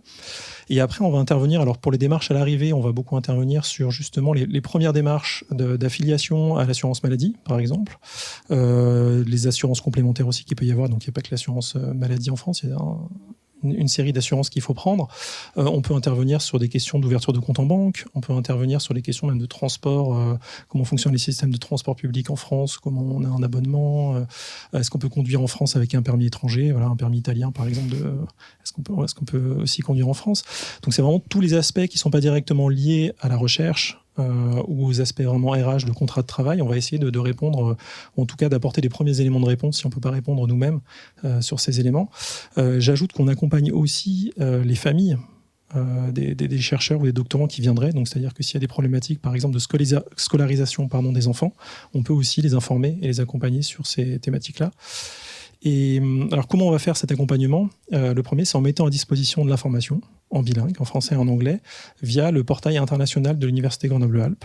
Donc, c'est un site web sur lequel les futurs doctorants pourront trouver vraiment tout un tas d'informations sur la préparation de leur séjour, donc le logement, ce que j'ai dit, l'assurance maladie en France, toutes ces thématiques-là, des pas à pas, des fiches pratiques. On met également à disposition des guides sous format PDF en français et en anglais, qui, eux, présentent une approche un peu plus chronologique des démarches à effectuer. Et puis après, on a, pour les personnes qui ne trouveraient pas l'information sur ces sites web ou sur nos guides, des espaces d'accueil en fait, qui sont ouverts tout au long de l'année sur les campus, sur le campus de Grenoble, mais aussi sur le campus de Valence, puisqu'il y a aussi des organismes de recherche, des structures de recherche sur le campus de Valence, qui est une ville qui est située à peu près à 1 heure de Grenoble. Et donc sur ces 2 sites, on accueille tout au long de l'année les personnes qui auraient des questions, sans rendez-vous. Vous pouvez venir en tant que doctorant, toquer à notre porte et poser vos questions, et voilà, on verra si on peut répondre, ou on vous orientera à minima vers les bons interlocuteurs si besoin. Très bien, merci beaucoup pour toutes ces précisions. Donc, comme vous l'aurez compris, l'Université Grenoble-Alpes est clairement internationale. Il y a plus de 150 nationalités présentes à l'université, 11 000 étudiants internationaux. Donc, Stefano, Wada et Michela, vous êtes tous les 3 étrangers. Est-ce que vous pouvez nous en dire plus sur cette culture internationale au sein de l'Université Grenoble-Alpes ? Oui. Donc, quand j'ai dit avant, le fait d'avoir la possibilité d'être en co-tutelle, j'ai participé donc dans la vie académique italienne et française. En Italie, dans l'université où je suis, il y a des parcours déjà qui sont internationaux, donc de master et des licences. Et donc, on a beaucoup des étudiants étrangers, surtout éthiopiens, Afghanistan, donc, qui viennent des pays, de cette typologie de pays. Donc, j'ai eu beaucoup d'échanges avec eux. Surtout parce que quand tu fais un doctorat, comme on disait avant, tu peux aussi faire la partie d'enseignement. Et donc, tu échanges avec des autres nationalités à partir de la partie d'enseignement quand tu donnes des cours. Après, il y a la partie conférence. Donc, n'importe où tu fais ta thèse, les conférences sont pas à côté de chez toi. Et d'habitude, donc, tout bouge pour aller pour participer aux conférences. Et dans ce cas-là, il y a beaucoup des Italiens. Il y en a beaucoup. Mais il y a vraiment toutes les nationalités. Et donc, le côté international, c'est vraiment très présent. C'est que je voulais dire aussi avant, c'est que moi, quand je suis arrivée en France, je parlais pas un mot de français. Donc, c'était que anglais. Donc, l'anglais, ça va très bien. Et je pense que pour le côté de l'académie, d'un doctorat, c'est plus important l'anglais que la langue maternelle du pays où tu es. Parce que si tu veux participer aux conférences et tout, l'anglais, c'est la langue pour la communication scientifique. Donc, conférence, donc c'est très international. Et après, il y a aussi le côté quotidien. Donc, dans mon cas, c'était surtout en France, cette côté. Donc, j'ai partagé beaucoup d'expériences de travail dans les laboratoires avec des personnes qui venaient vraiment de n'importe quelle université. Ça peut être des États-Unis ou ça peut être d'Angleterre, n'importe vraiment quel pays. Il y a un échange continu de partage avec des nationalités différentes. Donc, le côté international, dans mon cas, c'était très, très présent. J'étais en France, mais en vrai, au labo, tu peux être, quand tu fermes ta porte, tu peux être un peu n'importe où. Tu ne ressens pas d'être dans un pays avec une culture particulière ou avec une langue particulière. Le côté international, il est très, très fort. Tu as le même avis ? Oui, pratiquement, elle a tout dit, mais le plus que j'ai, que le fait que mon sujet est interdisciplinaire. Du coup, j'ai eu l'occasion, j'ai la chance de collaborer avec des experts des différents domaines, des divers domaines, quel que soit en informatique, des experts en histoire, en sciences de matériaux, machin. Donc, c'est ça le plus par rapport à ce qu'elle a dit. Donc, voilà. Ok, très bien, merci. Peut-être qu'on peut répondre à quelques questions du public, si vous le voulez bien. Donc, il y a Andris qui nous pose la question: quels sont les financements en France pour les co-tutelles ? Donc, on en a déjà un peu évoqué, Stéphano. Évoqué, oui, effectivement. Ouais. Peut-être les rappeler.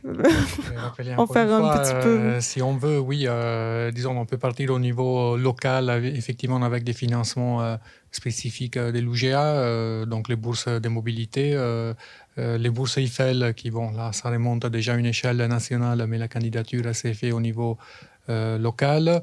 Il y a Campus France, effectivement, qui est un peu, j'insiste un peu, c'est l'interlocuteur privilégié pour quand on vient de l'étranger. Et ça, effectivement, on ne l'a pas évoqué, mais il y a, selon les pays, des financements qui sont proposés par des pays étrangers. On ne l'a pas évoqué, mais encore une fois, on a un très bon exemple avec Michaela, qui a pu bénéficier effectivement d'un financement étranger et qui lui a permis de venir en France d'une manière assez facile, finalement. Très bien. Et donc, du coup, on a une question particulière sur les co-tutelles. C'est dans le cas où on est déjà inscrit en doctorat au sein de l'UGA, est-ce qu'il est possible de faire une co-tutelle après 1 an ou 2 ans de doctorat ? Alors, après 1 an, disons, la réponse est oui. Si on est déjà inscrit, il est possible de monter un contrat de co-tutelle. Après, comme je le disais, il y a les timings qui risquent de coincer. Ça demande quelques mois, on peut dire, pour monter ces contrats de co-tutelle. Donc, je dirais la fin de la première année, c'est un peu la date limite, la deadline, on va dire, pour essayer de monter cette co-tutelle. Très bien. Et une question très importante de Laura qui demande si on doit avoir un niveau minimum en français pour faire un doctorat en France, même si la thèse est écrite en anglais, et l'anglais est-il accepté pour la rédaction de la thèse et la communication en laboratoire? Là, la réponse était déjà donnée, mais je peux rebondir. Moi, c'était tout en anglais. La rédaction de la thèse était en anglais. Quand j'ai commencé, je ne parlais pas un mot de français. Donc, je me suis dit, je ne vais pas le faire en français. Et donc, c'était tout en anglais. La rédaction de la thèse, la soutenance, tout, c'était en anglais. Je pense qu'effectivement, c'est très important qu'on rebondisse bien dessus. C'est-à-dire que quand on arrive au diplôme du doctorat, en fait, l'anglais étant la langue internationale, c'est l'anglais qui est privilégié généralement au sein du laboratoire. Donc, bien sûr, on peut communiquer dans notre langue maternelle. Par exemple, si moi je suis française, je vais communiquer en français. Mais pour les articles, pour la thèse, tout peut être rédigé en anglais. Et c'est pas une condition sine qua non de pouvoir parler français au début de notre doctorat. Je pense que c'est pas du tout. C'était pas le cas il y a quelques années. Oui, ça a beaucoup progressé. Je l'ai connu d'une manière directe, si on veut, parce que je venais un peu de la même situation, je parlais pas un mot de français. Et donc j'ai dû m'y mettre.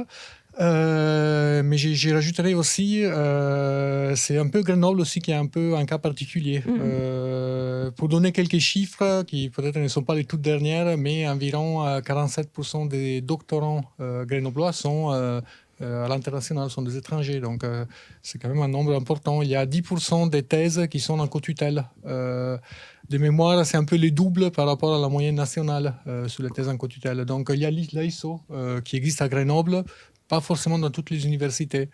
Il y a l'aspect de la langue, on le disait. Bon, dans les laboratoires, on parle anglais, bien évidemment, mais aussi tous les services administratifs, le personnel parle anglais, en fait. Donc, quand on a des difficultés concrètes, on a un interlocuteur, on sait où aller. Et encore une fois, ce n'est pas quelque chose qu'on retrouve partout. Et surtout, ça ne doit pas être un facteur qui limite la volonté de venir à Grenoble pour faire une thèse. Très bien, merci. Il y avait une question assez importante, c'est est-ce que l'ISO est un programme payant ou pas? Non, c'est un service public et donc c'est accessible à tous les futurs doctorants de l'UGA de manière gratuite. Alors, la différence avec un service payant, c'est qu'on va moins faire du clé en main, c'est-à-dire qu'on ne va pas vous donner les clés du logement directement, mais on va vous accompagner vraiment dans toutes vos démarches. Mais non, c'est complètement gratuit. Ok, très bien. Et donc, du coup, j'aimerais finir ces interventions avec une question un petit peu particulière, parce que effectivement, quand on vit un doctorat, la fin, c'est la soutenance, et c'est un moment qui reste gravé dans toutes les mémoires. Michaela, tu l'as vécu il n'y a pas très longtemps. Quel est ton ressenti sur ce grand moment du doctorat? Incroyable. Je pense vraiment c'était... sans exagérer, la journée plus belle de ma vie. C'est une émotion très très particulière. C'est un peu, tu comprends vraiment que tu as terminé un parcours de 3 ans et pendant les 3 ans tu comprends pas, tu vois pas la fin, tu te dis est-ce que j'y arriverai jamais, et t'es là, c'est ta journée parce que il y a que toi en face d'un jury, t'es très fier de toi. Donc, je me suis sentie fière de moi d'avoir réussi ce parcours. Et en plus, il y a le fait qu'il y avait la famille, les amis. Donc, pour ma vie, c'est fondamental de partager les moments importants avec eux. Et donc, le fait d'avoir tout le monde là, c'était vraiment, vraiment excellent. Donc, la journée plus belle de ma vie. Je peux vraiment le dire. C'était incroyable. Merci. Je pense qu'on va conclure par cette très belle phrase. Et donc, du coup, cette séquence prend fin. Merci beaucoup à nos docteurs et doctorants, donc Michaela, Wada et Zoé, ainsi qu'à Manuel, Stéphano et Fabrice de l'UGA. Merci à tous les étudiants en ligne. S'il vous reste quelques questions, n'hésitez pas à les poser auprès du collège doctoral de l'Université Grenoble-Alpes, qui se chargera de répondre aux questions restées en suspens. L'adresse est indiquée dans le chat. Ne partez pas, car nous allons maintenant vous proposer d'aller à la rencontre d'une de nos 13 écoles thématiques. La plupart d'entre vous, vous êtes déjà inscrits pour l'une d'entre elles. Et donc, du coup, il y a 2 cas de figure. Premier cas, soit vous êtes affecté directement par l'organisation dans la salle correspondant à l'école doctorale de votre choix et avec laquelle vous vous êtes renommé, soit vous pouvez choisir librement votre école doctorale d'affectation en cliquant sur le bouton en bas « Salle de répartition » pour afficher le panneau des salles et leur correspondance avec les écoles doctorales, puis cliquez sur « Rejoindre ». N'hésitez pas à rejoindre l'école de votre choix dès maintenant. Et bien sûr, pour celles et ceux qui ne savent pas quelle école doctorale rejoindre, je vous propose de vous aider en vous faisant une petite présentation rapide de nos 13 écoles doctorales. Alors, donc en salle 1, vous trouverez l'école doctorale Chimie et Sciences du Vivant, c'est CSV, propose un périmètre thématique large avec 15 spécialités allant de la chimie à la biologie et la santé, avec des axes forts se situant entre les domaines de la biologie structurale, de l'ontogénèse et oncogénèse, des neurosciences, de la chimie moléculaire, de la chimie pour le vivant, de la microbiologie et de la virologie, de la biologie végétale et de l'écologie. Il y a une seconde école doctorale ingénierie pour la santé, la cognition et l'environnement, c'est l'EDIS que je vous présenterai plus tard sur les champs thématiques assez proches. En salle 2, vous trouverez l'école doctorale électronique, électrotechnique, automatique et traitement du signal. C'est le ATS et qui propose 5 spécialités, automatique productique, génie électrique, signal, image, parole et télécom, optique et radiofréquence, nanoélectronique et nanotechnologie. En salle 3, vous trouverez l'école doctorale ingénierie, matériaux mécaniques, environnement énergétique, procédés et production. C'est l'IMEP 2 qui propose 5 spécialités autour de l'ingénierie, l'électrochimie, la mécanique, le génie civil, les matériaux, la mécanique des fluides, l'énergétique, procédés, génie industriel, conception et production.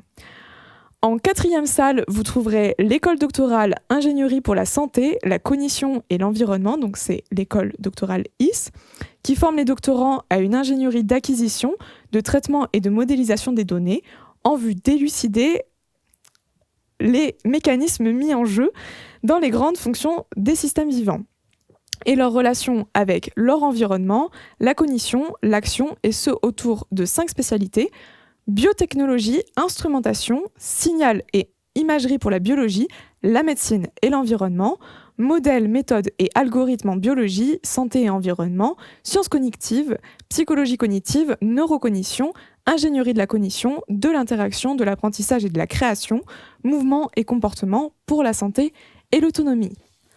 En salle 5, vous trouverez l'école doctorale langue, littérature et sciences humaines, donc LLSH, qui représente la recherche en lettres, langue, sciences du langage, didactique, communication, journalisme et art. En 6e salle, vous trouverez l'école doctorale mathématiques, sciences et technologies de l'information et informatique, donc MST2I, qui propose 4 spécialités: mathématiques, mathématiques appliquées, mathématiques informatiques et informatique. À l'UGA, nous avons la chance de bénéficier d'un des 4 instituts interdisciplinaires français en intelligence artificielle, et l'école doctorale bénéficie de ce point de vue-là d'un très grand nombre de sujets de thèse, de retombées de haut niveau en recherche avec des partenariats avec les entreprises. En 7e salle, vous trouverez l'école doctorale de philosophie, donc c'est philo, qui est monothématique, mais qui développe 3 axes en particulier, donc pratique, valeurs, normes, institutions, esprit et cognition, et histoire de la philosophie. En 8e salle, vous trouverez l'école doctorale de physique, c'est-à-dire PhYS, qui regroupe 8 spécialités: astrophysique et milieux dilués, nanophysique, physique appliquée, physique de la matière condensée et du rayonnement, physique des matériaux, physique subatomique et astroparticules, physique théorique, physique pour les sciences du vivant. En 9e salle, vous trouverez l'école doctorale de sciences économiques, SE, qui intervient sur les thématiques suivantes: économie industrielle, politique économique, économie internationale, économie expérimentale, consommation, énergie, innovation, travail, développement durable et monnaie.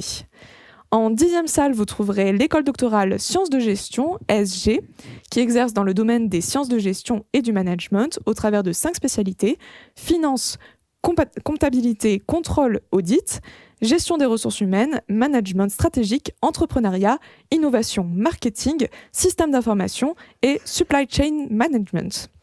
En 11e salle, vous trouverez l'école doctorale sciences de l'homme, du politique et du territoire, SHPT, qui est une école pluridisciplinaire qui contient 14 spécialités que l'on peut regrouper autour des thématiques de recherche comme la sociologie, les sciences de l'éducation, la psychologie, l'histoire de l'art et des sciences, les sciences politiques, la géographie, l'urbanisme et l'architecture. En 12e salle, vous trouverez l'école doctorale sciences juridiques, SJ, qui comporte 9 spécialités, administration publique, les domaines du droit, bien sûr, européen, international, pénal et privé, droit de l'homme, droit et histoire du droit et la sécurité internationale et la défense. Et enfin, je vais terminer par la salle 13, qui est celle de mon école doctorale, qui est l'école doctorale Sciences de la Terre, de l'Environnement et des Planètes, l'école STEP, qui est une école avec 3 spécialités, Sciences de la Terre et de l'Environnement, Géographie physique et environnementale et Planétologie. J'espère que vous avez trouvé maintenant votre école de prédilection. J'ai pour ma part fini mon intervention. Merci encore pour votre présence. Nous espérons que ce forum vous aura permis d'en savoir plus sur le doctorat en France et nous espérons de tout cœur de vous revoir très prochainement en doctorat à l'Université Grenoble-Alpes.